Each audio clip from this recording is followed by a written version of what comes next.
Hey girl, hey! Welcome back. Thank you for joining. Buttercup is here, but he is not the topic of the discussion today. He's just kind of here because I just want him to. And he's a nice distraction for me. As you see, my Christmas village. You can't really see the village, but maybe I should. It's like one of my happy places for the holidays. As soon as it turns dark, daylight savings. Was it last year? I think it was last year I decided to do it. I was like, yeah, it's super depressing to come home at 5 o'clock, 5:30, and it's dark. And so I started lighting up my village, or I started decorating for Christmas early. I used to be one of those people who were like, no, Thanksgiving is Thanksgiving and then you get Christmas. And so like by now I could decorate for Christmas, but no, I have had my village up and decorated since probably daylight savings, which is like the beginning of November. And I literally could care less what anybody else thinks because it is my happy place and it helps me get through my seasonal depression.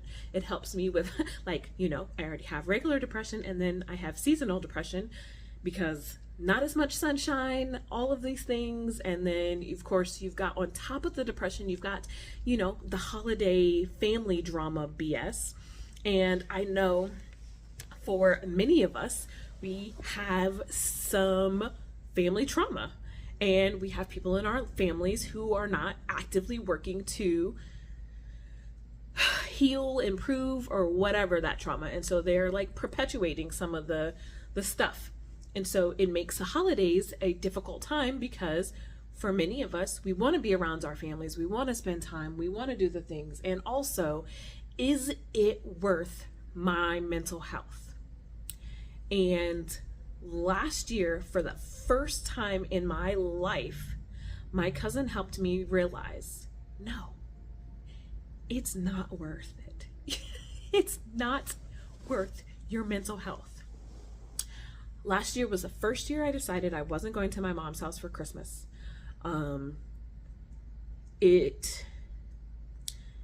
Because I had felt every time I thought about going to my mom's house for Christmas last year, I got nauseous. I did not want to. It just didn't feel good. And so I'm marcoing my cousin and I'm talking about it. And I'm like, next year I won't go because this year I'm going to go with my brother because I'm going to be his buffer because mom says some crazy stuff sometimes, blah, blah, blah. And he was like, one, what's going to be different between this year and next year? And two, your brother is grown. He can also handle and manage this stuff. And I was like, but I want to protect him because, older siblings, we want to a lot of times protect our younger siblings. And, for me, I also damn near raised my brother. So like, he's kind of like, so I have a sister bond / I took care of you, grew up with you, like mother bond, but not. And, but also did because I got so many stories about that, y'all. But, and just things that I think about as I got older and I'm like, oh, well, no wonder I don't like this, and this because whatever. So anyway, back to the holidays. Family drama. Last year, I decided I wasn't going and I did not tell her that why I wasn't going or anything of that nature. I actually, at the same time that I decided I wasn't going to her house for Christmas, I decided I was going no contact. And so went no contact, did not see her for Christmas. And let me tell you, it was fantastic. It was not fantastic because I was saddened, or it was not fantastic because, oh, I just didn't want to be with my mom because I hate my mom, because no, that wasn't it at all. It was fantastic because it was the first time in my grown up life that I actually stood up and did something that I wanted to do. Because the year before that it felt good. It felt good for the inner child and it felt good for just the year before. So just the year before I had a hysterectomy on December 22nd and my mom, not only didn't come to the surgery or any, come check on me or anything. I say I had to go to her house for Christmas. I didn't have to, but I didn't know how to not say no. And so I went 3 days after a major surgery, struggling in pain and hurting, and like, because I already knew that I wanted to go over to the boyfriend's family's house because I knew that that's where I was going to feel loved, and it's where I wanted to go. But I knew that if somebody over there posted pictures, she was going to be upset, and so I thought I would do some damage control. And it was not the most pleasant thing. And let me just, so we go to my mom's house after I had surgery, and she not once offers me her recliner or anything like that. But I knew that I wanted to be at the boyfriend's sister house. And I knew even more so because I knew we would have fun and it was going to be whatever. But as soon as I walked in, she said, "Oh, Devynne's here. Whoever's in a recliner has to get up." She had already prepped them that if we came, I might need a recliner. And they were all willing to get up. Like, every single one of them. It felt good, and it was great. And and then it hurt because my own mother couldn't see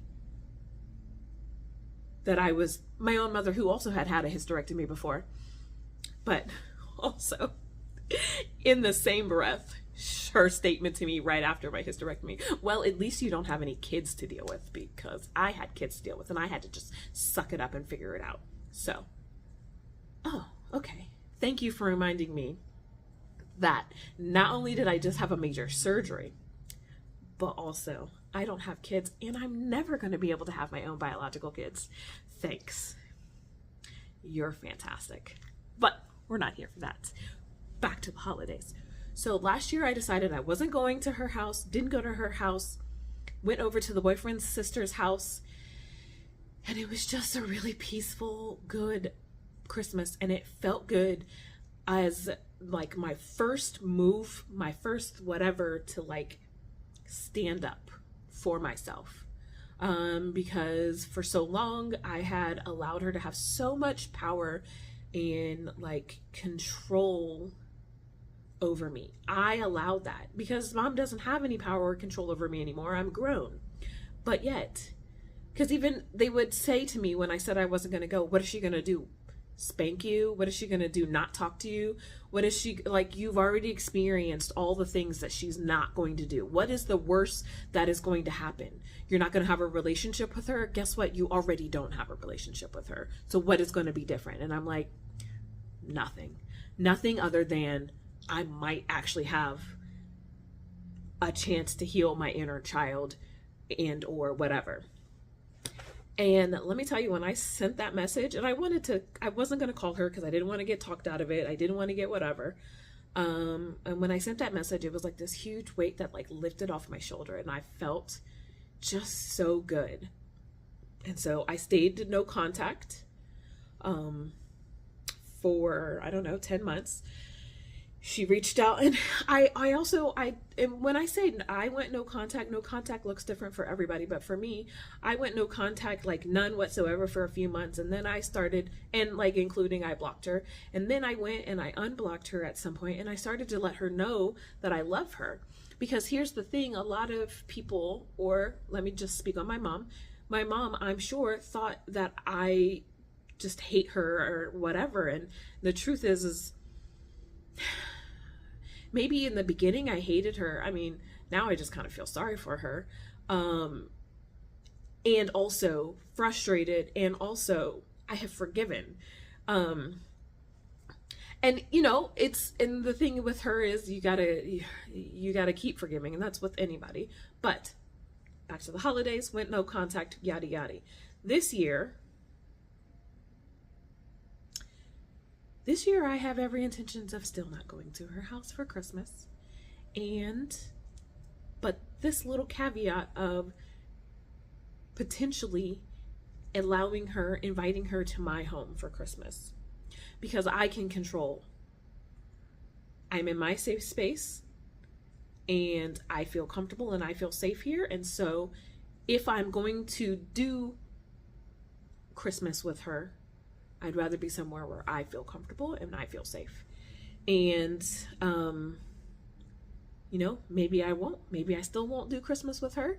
But over that time that I went no contact with her, I think I made the point clear where I said, I went back, I started telling her I loved her because I loved her. I love my mom very much, but also I was starting to learn to love myself a little bit more. And it was an exciting and scary and crazy, amazing thing. And, it's because I was going to therapy and I was like talking through some of these things, and I love myself a little bit more. I love the person I'm becoming. I love the growth and the things. And mom is not in a stage of her life where she's wanting to, or even knows that she needs to grow and change, because it appears from my side that she's just, it's everybody else. It's everybody else but her. And unfortunately, she can't see that she's the common denominator. And so it's hard because, I want to keep being apart, but also, no.